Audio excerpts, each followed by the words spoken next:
IC60364 보겠습니다. 우선 문제가 어떻게 나왔는지 한번 볼게요. 살펴볼게요. 여기는 IC60364가 주를 이루기는 하는데요.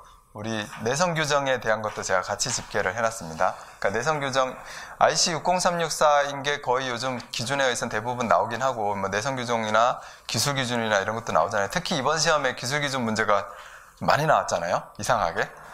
근데 그건 뭐 이번 시험은 좀 이상하다 이렇게 보시면 되고, IC60364 문제를 제대로 하고 여기에서 추가적으로 우리 책 기준으로 봤을 때 누전 차단기, 여기는 IC60364 누전 차단기에 대해 잘 나오는 건 아니니까 누전 차단기에 대한 거 그렇게만 좀 추가하면 여기 있는 문제들이 안에 다 들어옵니다. 문제 수가 이렇게 쭉쭉쭉 이만큼 나올 때도 계속 자주 나온다라고 생각했거든요. 2문제, 3문제 나올 때도 이렇게 IC60364 문제는 계속 나오는구나. 이 문제가 IC60364 틀 안에서 비슷한 맥락 안에서 나오긴 하는데, 그 중에서 큰 것들을 처음에는 묻다가 지금은 그 안에 자세한 것들을 막 물어보니까 이제 다 공부할 수밖에 없는 상황이다라고 하는 거고요. 이렇게 쭉쭉 나오고 최근에 또 이렇게 많이 나왔어요. 또 떨어져서 2-3문제만 나오긴 하겠죠. 근데 지금 이제 KEC가 제정이 되면서 IC를 또 그대로 흡수했기 때문에 앞으로도 좀 나올 거다라고 생각합니다. 그래서 이렇게 많이 나오더라. 그럼 여기 안에 있는 문제는 맞추고 여기서 벗어나면 조금 버리긴 해야 돼요. 근데 첫 번째 용어에 대한 게 정리가 돼서 좀 나옵니다. 그러니까 용어에 대한 10점짜리로 내기가 좋겠죠. 용어에 대한 게. 그러니까 뭐뭐뭐에 대해서 설명해라. 그래서 10점짜리로 쭉 이렇게.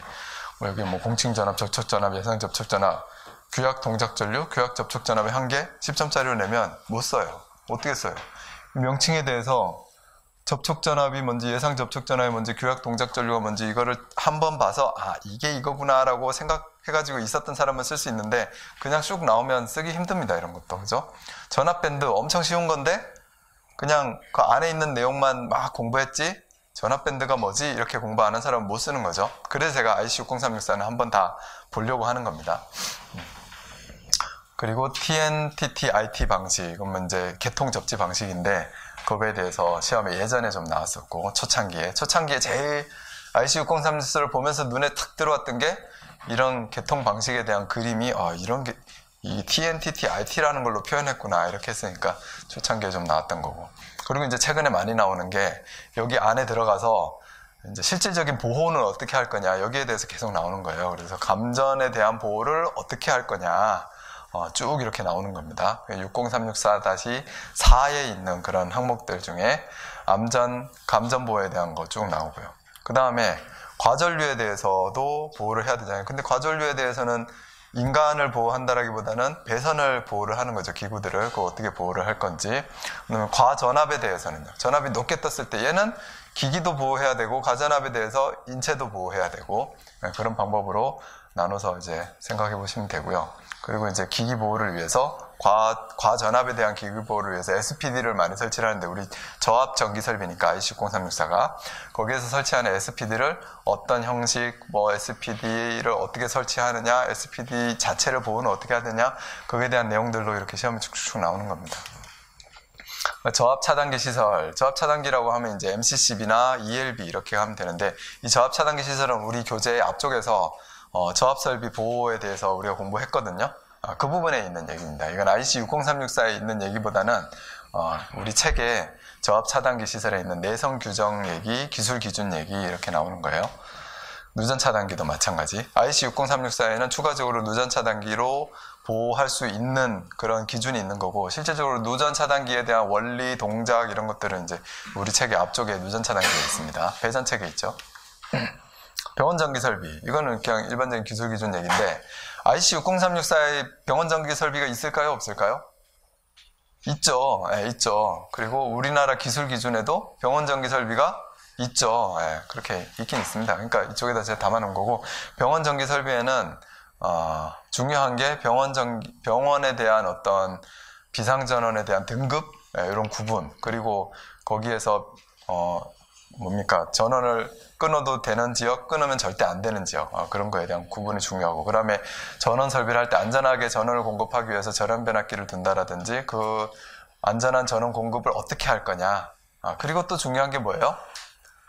접지를 어떻게 할 거냐, 병원에서는. 저는 등전이 접지를 해야 된다라고 이제 나오는데, 등전이 접지를 어떻게 할 거냐, 그 뭐 매크로쇼크, 마이크로쇼크에 대한 대책을 어떻게 할 거냐, 이런 것들이 나오니까 의외로 지금 시험에 많이 나오죠, 그죠? 병원의 전원 설비, 그 다음 접지 설비, 그 다음에 비상전원, 전원 중에서도 또 비상전원 공급에 어떻게 할 건지. 그렇게 보시면 되고요. 요거 별도로 기준서에 있는 걸 가지고 공부하시면 돼요. 우리 책에도 요거 뒤쪽에 가면 있어요. 그 다음에 또 여기 60364 뒤에나 기술기준 뒤에나 특수설비 안에, 아까 병원 설비라는 게 있고 특수설비 안에 또 이 수중시설, 수중전기설비를 어떻게 하는지 나오는데, 이것도 가끔 시험에 이렇게 나옵니다. 뭐 저는 이게 또 암기 과목이라 잘 안 보긴 하는데, 내가 꼭 풀어야 된다 그러면 그냥 이해해서, 감전되는 거잖아요.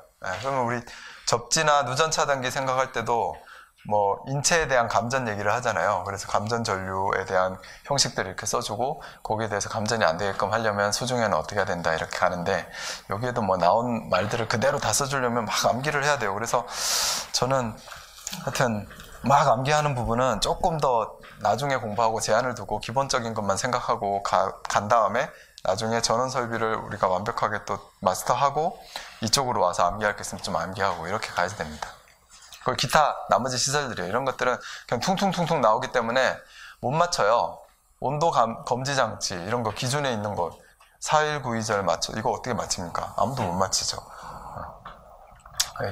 그 다음 용접기 시설, 이것도 뭐 평상시에 용접기에 대해서 공부 안 하니까 못 맞힐 거고, 뭐 상대 내열 주시 내열 등급 해가지고 뭐 우리 YAB 뭐 그런 것들 알고 있지만, 그래도 여기에서 뭐 쿡 찍어가지고 뭔가 다른 거 물어보면은 또 못 맞힐 거고요. 전멸장치, 누전 경보기, RP 등급.